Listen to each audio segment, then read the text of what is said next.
Hi guys! Magandang gabi sa inyo lahat.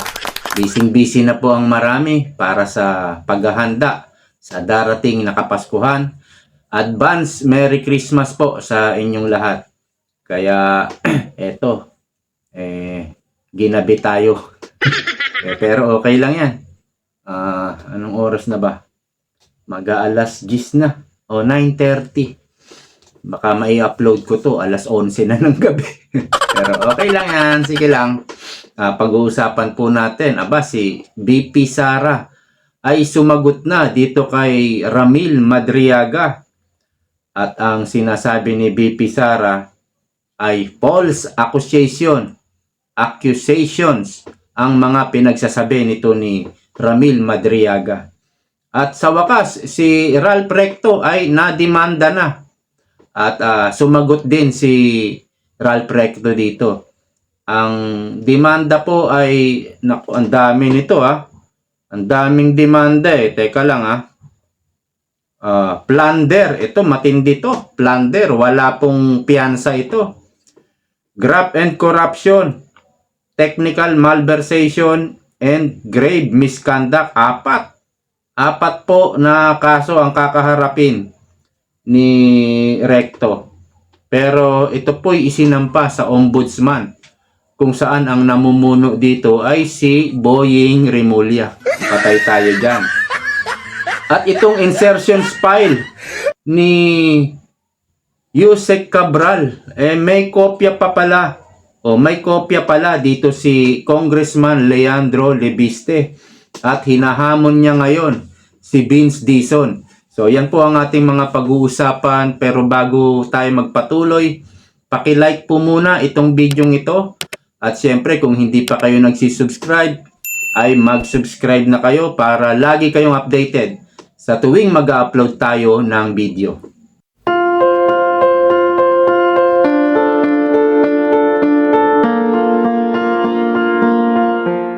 Okay, meron na pong official statement ang ating Vice President Sara Duterte at tinawag niya tong false accusation of a certain Ramil Madriaga. Basahin po natin. I do not have a personal relationship with Ramil Madriaga, nor have I ever given him instructions of any kind. I have never visited him in prison, nor have I spoken to him about anything at any time. The photographs he submitted are unrelated images taken during public events where I was present. These images do not support his allegation and merely show that he was present as part of an election campaign group. Okay, nakasama daw si Madriaga sa grupo na tumulong sa kampanya kay BP Sara. Mr. Madriaga has offered no proof, no documents, no corroboration, only accusations. Bare allegations, no matter how loudly repeated, amount to nothing more than noise. Ingay lang. Mr. Madriaga, who is currently facing serious criminal charges and has a prior criminal record, appears to be acting out of this desperation to secure his release from detention. He is now disseminating false statements to government authorities as part of a concerted effort to obstruct and undermine my possible candidacy for president. Sara C. Duterte. So itong mga sinasabi, mga pag-iingay nila, noise nga lang wala pong proof, no documents. Ang ginawa lang testimony, sumulat ng sulat kamay, gumawa ng affidavit. Tapos ayun na. Meron na silang binibintang kay BP Sara. Asan yung ebidensya? Asan yung pagpapatunay? Ang sinasabi dito ni BP Sara, kaya nagsasalita siya ng ganyan, ginagamit lang siya. Para saan? Para sa kanyang kalayaan. Ano? Secure his release from detention. Yan naman yung mga kinukuha nila galing sa kulungan Actually, hindi po pinansin ito Hindi po pinansin kasi sobrang gasgas na yung kanilang mga tanim witness. Sobrang gasgas na. Siguro may bayad din ito. Kahit papaano. At may pangako na tutulungan para makalaya. Basta siraan mo lang si BP Sara. At totoo talaga sinasabi ni BP Sara na ito'y related sa 2028 presidential election. Mas maganda siguro, BP, kung mag-declare ka na ikaw ay tatakbo sa 2028 for president. Di ba? Para magulantang na silang lahat. At siguradong magiging masaya ang mga supporters ng mga Duterte. Mas maganda mag-declare na. Wala pong kwenta ito. Itong si Madriaga, actually, nakalimutan na nga ito Hindi dumidikit talaga yung mga bintang nila kay BP Sara. So, punta na po tayo dito kay Recto. Ito, sa wakas, na nasampahan na si Recto. At ang nagsampa ay ang Save the Philippines Coalition sa Office of the Ombudsman. Excuse po. Ayan nga po, sa mga isinampa ay plunder, graft, technical malversation, and grave misconduct. Actually, ang dapat masampahan dito ng kaso ay si Bongbong Marcos. Kasi siya po yung mastermind dito po sa 60 billion PhilHealth na ito. Bukod sa siya yung mastermind o isa siya sa mastermind sa flood control anomaly, siya rin po ang mastermind dito o dalawa sila ni Recto. Kaya lang, si PBBM, hindi mo siya pwedeng sampahan ng kaso kahit saan dahil mayroon siyang immunity. Pero kung sakali, at inimbestigahan na to ni Boying Rimulya, kung sakali, sabihin niya, merong probable cause. Yung probable cause po, yun po yung may binibintang kay Recto. O merong sapat na ebidensya. Kailangan na nating itong i-repair sa Sandigang Bayan. Kung sakaling gawin niya yan, ni Ombudsman Rimulya, parang imposible. Kasi makakaladkad pa rin si Bongbong Marcos dito. kahit na immune siya. Kahit na meron siyang immunity. At kasama pala dito yung dating PhilHealth President si Emmanuel Ledesma sa sinampahan. Dalawa pala sila. Sa investigasyon sa Senado nakaraang taon, sinabi nito ni Emmanuel Ledesma na kaya nila ibinigay yung 60 billion dahil inutos ni Bongbong Marcos. Doon po sa cabinet meeting na pinamumunuan ni Bongbong Marcos dahil siya presidente, nagkasundo ang cabinet na pinamumunuan nga ni Bongbong Marcos na kunin nila yung 60 billion. Kaya itong si Emmanuel Ledesma naghugas kamay. Wala akong kasalanan diyan kasi inutos yan ni Bongbong Marcos. Kaya wala akong magagawa secretary lang ako, inappoint lang ako ni Bongbong Marcos. Kaya tinanggal yan Nilaglag si Bongbong Marcos Kaya tinanggal yan So, siya talaga ang mastermind dyan. O kaya, dalawa sila ni Recto. Kaya nga lang, may immunity si Bongbong Marcos. So, hindi mo pwedeng sampahan. Dahil nga si Boying Rimulya, ito isa pang dahilan, kaya si Boying Rimulya ang inupo sa ombudsman. Tiyak, pagbaba niya sa pwesto, katakot-takot na, ewan ko, kung sasampahan din siya sa ombudsman. Kaya lang, kung wala na siya sa pwesto, pwede pa kaya yun? Sampahan pa siya ng kaso sa ombudsman, hindi na siya presidente. So, ano lang natin yan. Ay, hayaan na lang natin.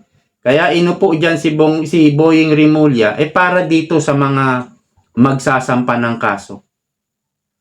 Maliit lang po ang tsansa na umusad itong kasong isinampa kay Recto. Dahil pag napunta yan ng Sandigang Bayan, makakaladkad ang pangalan ni Bongbong Marcos. Sigurado yan sa mga sagutan ng prosecutor at abogado nitong coalition. Kaya baka sa ombudsman pa lang patayin na yan ni Boying Rimulya. Napakaliit ng tsansa po yan ng nagsampa ng kaso na Save the Philippines Coalition. Okay, dito na po tayo kay Leandro Lebiste. Meron po siyang isiniwalat na si Terry Ridon o yung party list ni Terry Ridon ay may insertion din na 150 million. Ito po ay road construction yata ito.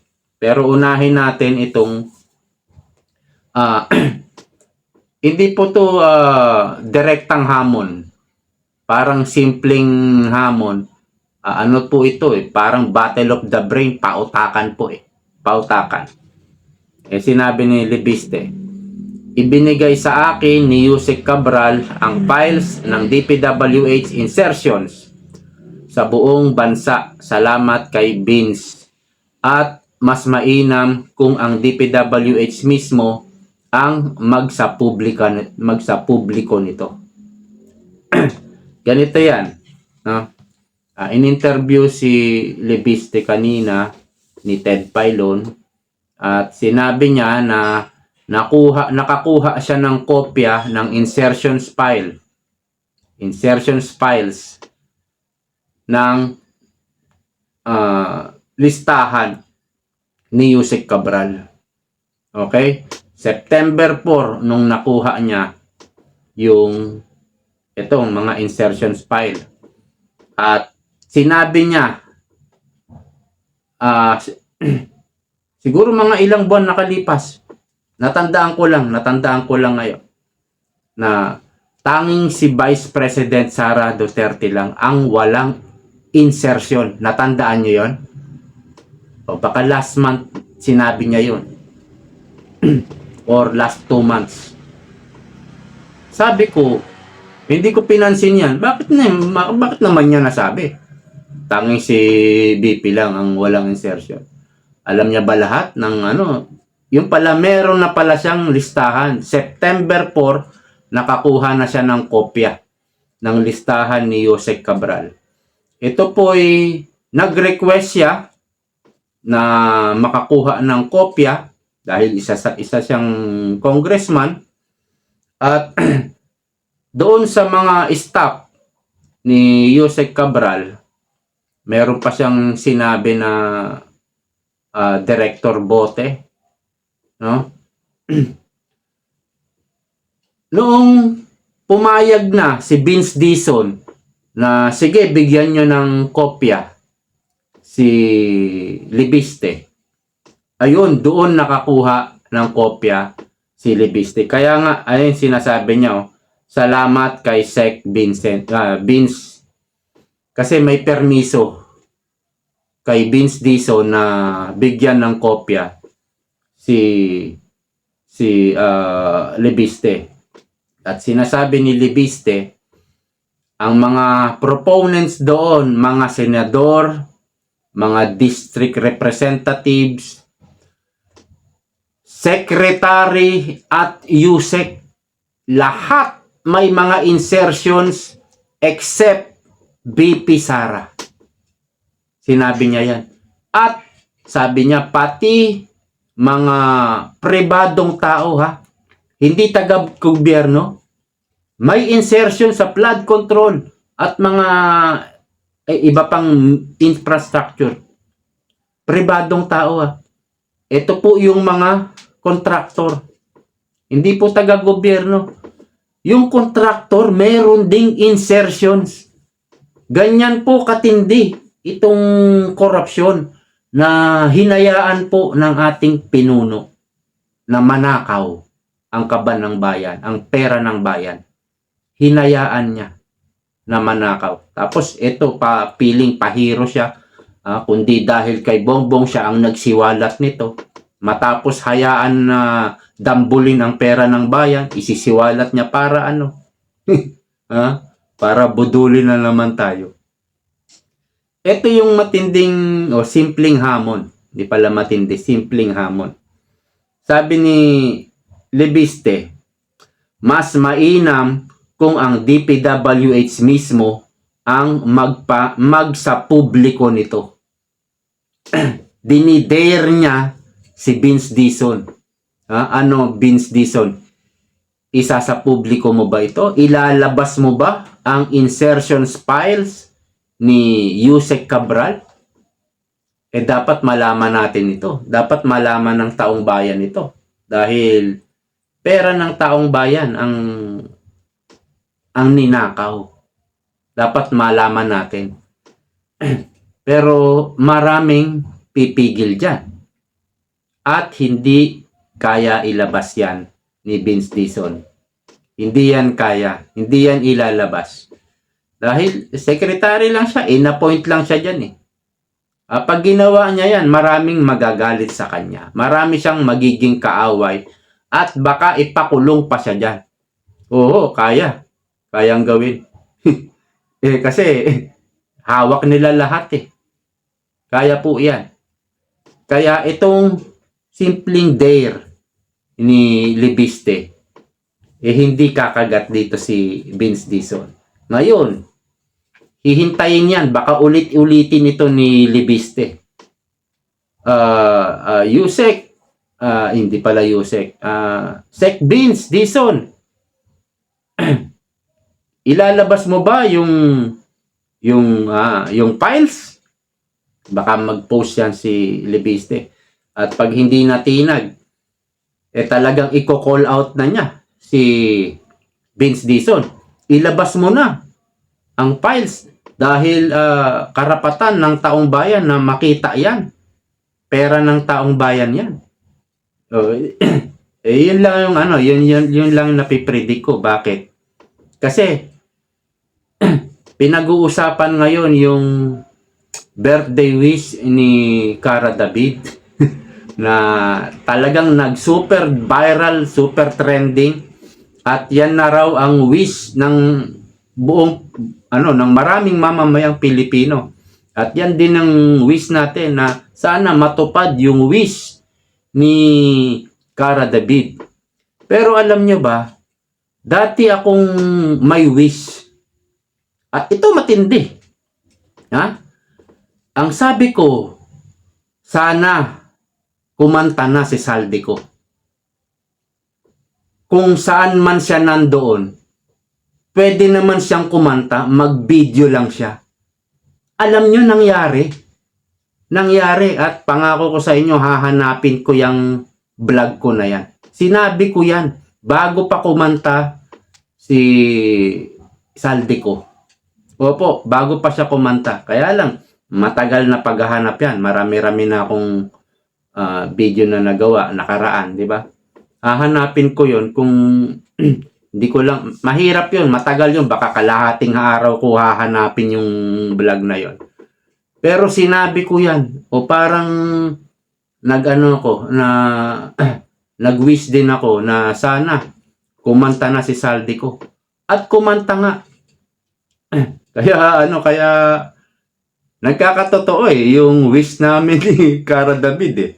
Kaya lang, matindi yung wish ni Cara David. Pero, tanungin ko kayo, sino ba ang gusto nyo sumunod? Mas maganda mag-comment po kayo. I-comment nyo. Sino yung gusto nyo sumunod kay Akop? Biruin mo, no? Minalas-malas na sila. Talagang todo karma na ang nangyari sa kanila. Una, ICC. Di ba? Yung ICC ngayon, apektado sila sa sanctions ni President Trump at yung inilabas na parang arrest warrant ni Putin. Yung arrest warrant na yon, kapag ikaw ay napadpad doon sa mga kaalyadong bansa ni Putin, pwede kang damputin pala. Kaya umiikli yung lugar, ang tawag ba doon? Yung lugar ng mga prosecutor judge sa ICC, at umiikli din yung kanilang PC. Hindi, ultimo Uber, hindi sila hindi sila makapag-taxi. Wala rin silang credit card. Siguro, sa susunod na sweldo nila sa ICC, cash na. Kasi sa Europe talagang electronic po dyan . Lahat po electronic . Kaya, apektado itong mga na-freeze na account ng mga judge dyan at prosecutor. At ang tindi ng sanction ni Trump na kahit sa Europe ay sinusunod nila yung sanction. Bakit? Kapag yung mga bangko sa Europe hindi sumunod sa sanction ni Trump, hindi na sila makakapag-transact sa US. Paano yan? Ang dami nilang ang dami nilang mga depositor sa US. Hindi pwedeng hindi sila sumunod. At yung mga bangko sa Europe, nagninegosyo rin sa US. Hindi ka na pwedeng magnegosyo. Hindi ka na pwedeng kumita sa US. Kaya sinusunod nila yung sanction ni Trump. At hindi, di ba? So, apektado. Ikalawa, ang sumunod dyan ay si Cabral. Ito na nga. Hindi natin alam talaga hanggang ngayon. Pero yung aksidente, hindi po tayo naniniwala doon. Ang iniisip ko, bakit nag-selfie yung driver? At yung pag-upo ni Yusek Cabral ay nakaharap sa bangin. Kung ikaw ay gusto mo lang mag-unwind, bakit ka harap sa bangin? Pwede ka namang umupo nakatalikod sa bangin. Diba? Parang scripted din po yung pag-selfie ng driver. Na palalabasin, nalaglag, palalabasin na nag-suicide, pero hindi nga suicide ang sinasabi ng pamilya. No? Ang sinasabi ng pamilya, ng asawa, aksidente, nadulas lang. Siguro nadulas. Ang pinapalabas naman ng driver, nag-suicide. Diba? Yung kwento ng driver, nag-suicide. Sabi ng asawa, hindi suicide yan. Aksidente, nadulas lang. Pero ano ba totoo? Mayroon palang nawawala na bride girl, ang tawag ba doon? yung bride girl na na nagti-trending din, na kawangis ni Yusek Cabral yung mukha pati yung katawan . So parang may hinala yung iba na hindi kaya itong nawawala na ito. Hindi ko alam kung natagpuan na yun nakita na. Kaya itong nawawala na to, yun yung na-retrieve. Yun yung katawan niya, yung bride girl. At pinapalabas lang nila na ito'y parang fake death. Di ba? So parang sa akin, parang fake death ito. Kasi hanggang ngayon, hindi nakita yung mukha . Hindi nakita. At nung sinakay sa parang stretcher ba yon? Sinakay siya na nakadapa. Hindi pinakita yung mukha. Parang lang po ito, fake death. No? At yung sabi ng ombudsman, nabasa ko, hindi ko na save . Sabi ng ombudsman, kinukuha yung mga computer. Ha? Sabi ni Boying, kukunin niya o nag-utos na ibigay sa ombudsman yung mga computer doon sa opisina ni Yusek Cabral. O, lahat talaga kinukuha, no? Pati yung cellphone. Una yung cellphone, eh. Nagsalita nga to si Leandro Libiste. Nasabi niya, nakakuha siya ng kopya through the staff of Yusek Cabral. At yung mga files na yun, nasa computer sa opisina ni Yusek Cabral.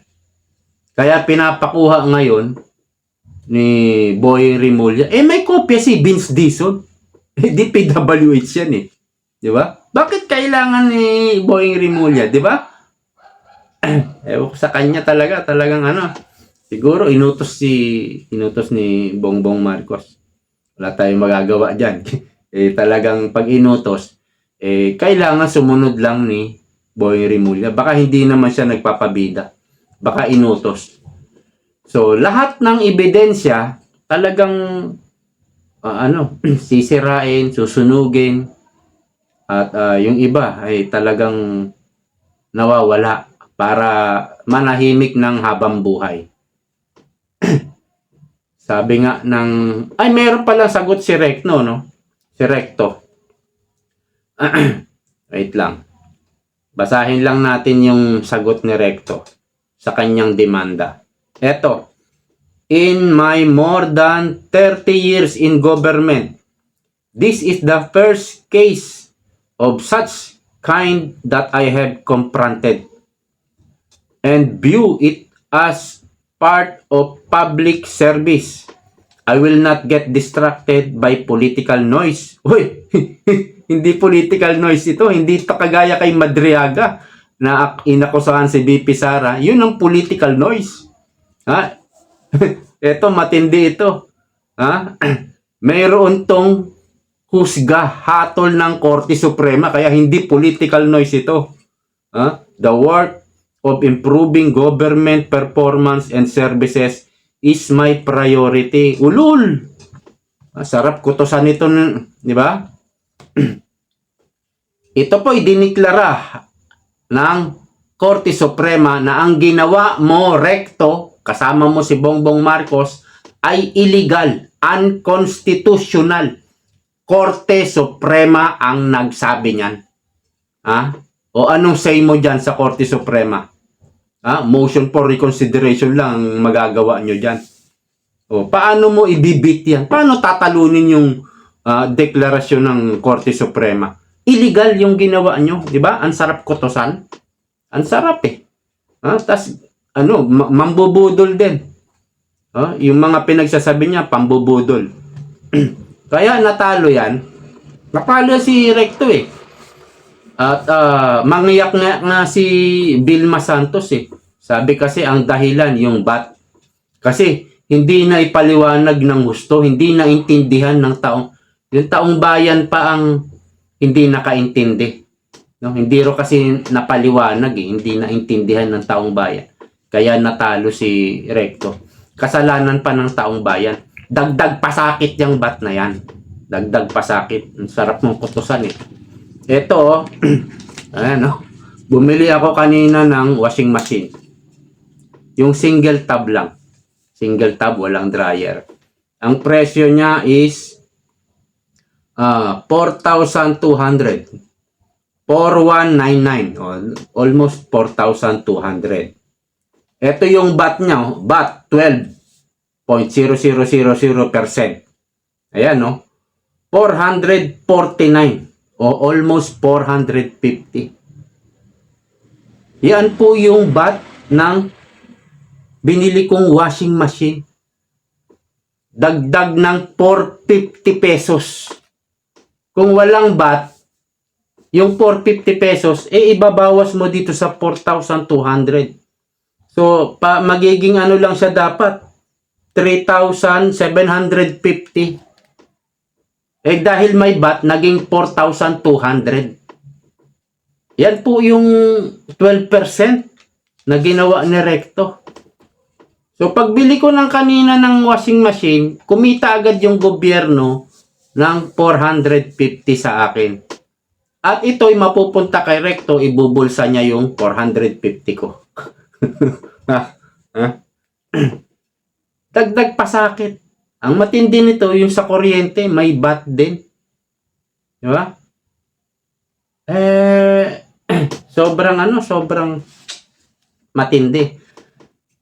Pero, sa ibang bansa, yan din yung nila, yung reklamo nila. Mataas ang tax.